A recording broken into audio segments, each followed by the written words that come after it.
টাইমিটৰ দৰ্শকসকলৰ বাবে এই মুহূৰ্তত লৈ আহিছোঁ এটা গুৰুত্বপূৰ্ণ খবৰ। 12 দিনে নাই বিদ্যুৎ আৰু বিদ্যুৎ বিভাগৰ চৰম গাফিলতিৰ বাবে এতিয়া 300তকৈ অধিক পৰিয়ালে 12 দিনে জিয়াটো ভুগিবলগীয়া হৈছে ধুবুৰীত। আৰু অৱশেষত অতিষ্ঠ ৰাইজ নামি পৰিল ৰাজপথত।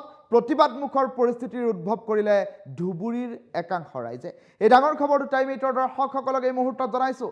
12 দিনে নাই বিদ্যুৎ আৰু বিদ্যুৎ নথকাৰ বাবে এতিয়া অতিষ্ঠ হৈ পৰিছে সৰ্বসাধাৰণ জনতা। অন্ধকাৰত আছে 300তকৈ অধিক পৰিয়াল আৰু অৱশেষত অতিষ্ঠ জনতাই কৰিছে প্ৰতিবাদ বিদ্যুৎ বিভাগৰ বিৰুদ্ধে। ধুবুৰীৰ গৌৰীপুৰত এতিয়া প্ৰতিবাদমুখৰ পৰিস্থিতিৰ উদ্ভৱ হৈছে। বিদ্যুৎ বিভাগৰ চৰম গাফিলতিৰ অভিযোগ উত্থাপন হৈছে। বিদ্যুৎ উপসংমণ্ডল কাৰ্যালয়ৰ বাহিৰত এতিয়া ক্ষোভিত ৰাইজে প্ৰতিবাদ সাব্যস্ত কৰা পৰিলক্ষিত হৈছে। বিষয়াক অভিযোগ দি ভাগৰি পৰিল গৌৰীপুৰৰ সজুৱাৰ খুটি গাঁৱৰ 300তকৈ অধিক ৰাইজ। ৰাইজৰ অভিযোগৰ প্ৰতি কোনো গুৰুত্ব নিদিয়াৰ অভিযোগ উত্থাপন হৈছে আৰু তাৰ পাছতে সম্প্ৰতি সমগ্ৰ বিষয়টোক লৈ প্ৰতিবাদমুখৰ পৰিস্থিতি। প্ৰতিগৰাকী গ্ৰাহকে বিদ্যুৎৰ মাচুল পৰিশোধ নকৰালৈকে বিদ্যুৎ নিদিয়ে বুলি ইতিমধ্যেই প্ৰতিবাদমুখৰ পৰিস্থিতিৰ সৃষ্টি হৈছে। সন্মুখত ছাত্ৰ ছাত্ৰীৰ পৰীক্ষা, ইফালে হতাশাত ভুগিছে অভিভাৱকসকল। অতি শীঘ্ৰেই সমস্যা সমাধানৰ বাবে আহ্বান কৰিছে গাঁওখনৰ ৰাইজে। কেতবোৰ দৃশ্যাংশ আহি পৰিছে। টাইমিটৰ দৰ্শকসকলক এই মুহূৰ্তত দৃশ্যাংশ দেখুৱাই লৈছোঁ।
আমাক কৈছিলোঁ আমাক লাইন লাগে, আমালোকৰ ল'ৰা ছোৱালীবিলাক পঢ়া শুনা পঢ়ে, আমালোকৰ নিজৰ অসুবিধা হৈ গৈছে, কিন্তু তেওঁলোকে আমাক এটা কথা মান নিদিয়ে। আমি কৈছোঁ যে আমাক লাইন লাগে, তেওঁলোকে কৈছে তো বাকী যিবিলাক টিকা আছে তোমাক দি লৈ আহক। আমি গৈছোঁ কিন্তু তেওঁলোকে টিকা নিদিয়ে। তেওঁলোকে কৈছে আমি নিদিম, তাৰপিছতে আহি তেওঁলোকক কৈছোঁ কিন্তু তেওঁলোকে নামানে। 12 দিনৰ পিছতে আহি আছোঁ আমালোকে। এতিয়াৰ পৰা 3-4 দিনৰ পৰা আমালোকে আহিছোঁ। এতিয়া তেওঁলোকে কৈছে ধৰক আপুনি অলপ ধৈৰ্য ধৰক। আজি তেওঁলোকে কৈছিল যে আমি আজি তোমালোকক লৈ দিম, কিন্তু তেওঁলোকে নিদিয়ে। মোৰ ল'ৰ পৰীক্ষাত আছে দিয়া। মোৰ ডিচেম্বৰ মাহত ল'ৰ পৰীক্ষা মোৰ এতিয়া আৰম্ভ হ'ব। ফাইনেল পৰীক্ষা হ'ব, থাৰ্ড ছেমিষ্টাৰ মই পৰীক্ষা দিম। এতিয়া তোমাৰ জানুৱাৰী মাহত অহাৰ লগে লগে তোমাৰ মেট্ৰিকৰ ৰিজাল্ট, তোমাৰ মেট্ৰিকৰ কি দিছিল, তোমাৰ নটিনখন দিছিল, কেতিয়া পৰীক্ষা আৰম্ভ হ'ব। আমি 12 দিনৰ পৰা আমালোকে পঢ়া শুনা নপঢ়োঁ। ৰাতি হ'লে আপোনালোকে পঢ়া শুনা অসুবিধা হৈ যায়। আৰু দিনততো এনেকুৱা কিছুমান পঢ়িব পাৰিম, কিন্তু কিছু সময় নপঢ়িব পাৰোঁ। কিন্তু ৰাতি বেছি আমাক লাগে, দিনত নাথাকে, বেছি সময় নাথাকে।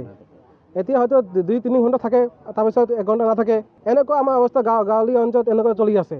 আমাক দাবী হ'ল আমাক কাৰেণ্ট লাগে, আজি আমাক লাগে। আমি যদি আজি কাৰেণ্ট নিদিয়ে আমি এতিয়াৰ পৰা নাযাম।